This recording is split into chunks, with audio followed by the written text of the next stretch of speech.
শুক্রবার দিন এখনো ঘুমাইতাছে। ওই একটু সকাল সকাল মজার মজার ব্রেকফাস্ট করবো, একটু খামো না। হ্যাঁ ঘুমাই, মহিলাকে যে এত শান্তি লাগে জীবনে। এই কি উঠবা না? এখনো ঘুমাইতাছো?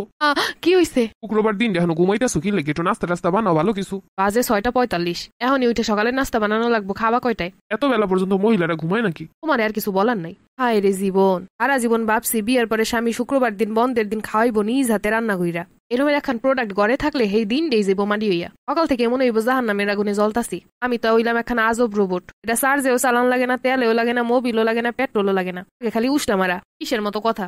সকালটা বেলা ঘুমানোর মতো কোনো শান্তি নেই প্রত্যেকটা দিন। আমার সহি কি আবার ঘুম থাকতে আসে নাকি? ঘুম তো সব শ্বশুর বাড়ির মানুষের। এইসব পুরুষ মানুষের লাগে শুধু সংসারই হয়, ভালোবাসার বন্ধনা রয় না। ওই যে কি সুন্দর চোখ বন্ধ করে ঘুমাইতেছে, এই ঘুম 9টা 10টা 11টা পর্যন্ত হইলে সমস্যা নাই।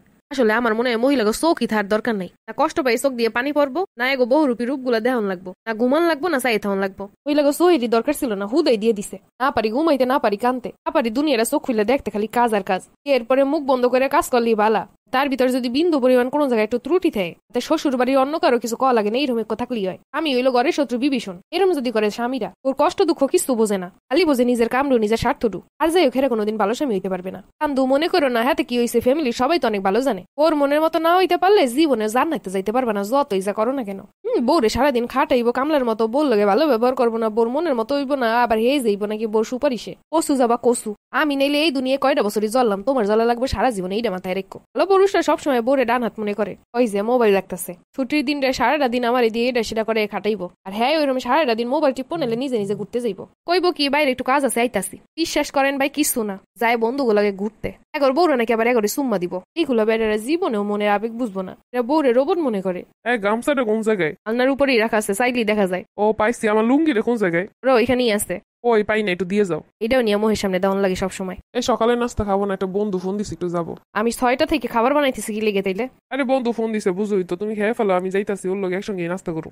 দুপুরে বিরিয়ানি রান্না করে তো ভালো কইরা। দেখছেন রোবট কইলাম কি লিখে? এরম করবে এগুলার কিছু কম যাবে না, কইলে বউ জগরুটে। এগুলাই তিলে তিলে জগরুটে বানায়। মহিলারা তার জীবনের কষ্টটা খালি মুখ দিয়ে যদি না বের করতে পারতো, মনে বাস্ট হয়ে যেত। মহিলারা শুধু মুখ দিয়ে প্রকাশ করে হের ক্লান্তি, হের কষ্ট, হের আবেগ সবকিছু। সেইটুকু এইসব বেডাগো শ্বশুর বাড়ির মানুষের সহ্য হয় না। রোবটের মতো করাইবো, চুপ করে তখন লাগবো, কোনো মুখ খুলন যাইব না। রোবটও তো মুখ খুলতে পারে, তাও পারন যাইব না।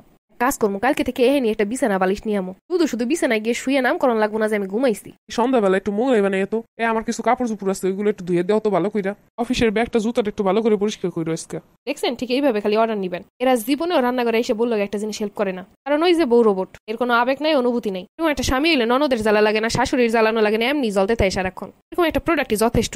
আরে ছুটির দিন দুজন একটু হাতে হাতে কাজ করতাম, নিজের মনে কি পরিমাণ যে শান্তি লাগতো। মনে হয়তো কেউ তো আছে, একদিনের জন্য হোক সেটা। একটু সুন্দর করে শাড়ি পরতাম, একটু সাজুগুজু করতাম, তার সামনে বসতাম, সে দেখতো, বাইরে না নিয়ে যাক, দুইটা কথা কইতো। না না, এগুলো তারা করবো কিসের জন্য? অনুভূতি আছে নাকি আবার বউদের? বৌমা, আমার ছেলেটা কিন্তু ছোট, এখনো সংসার বুঝে না, ওর এখনো বুঝতে সময় লাগবে, তুমি সংসার গুছে এলো। এইসব শোনানোর পর যা মোহে আর কইতে পারলাম না। ফিডার দেন, একটা ফিডার দিয়ে দেন মোহের সামনে।